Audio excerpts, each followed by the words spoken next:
For today's TETON Quick Tip, we're stabbing produce. Have you ever sat around the campfire wishing for some hot, creamy fruit? Well, wish no more! You can shake up some whipped cream and fruit kebabs with the whole fam. Step 1, cube the fruit.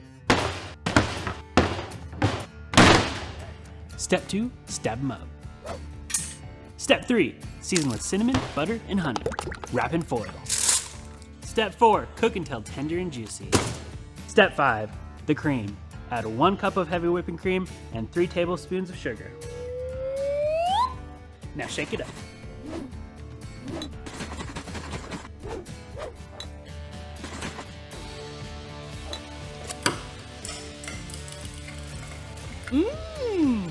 And that's today's TETON Quick Tip. Get outdoors and enjoy life.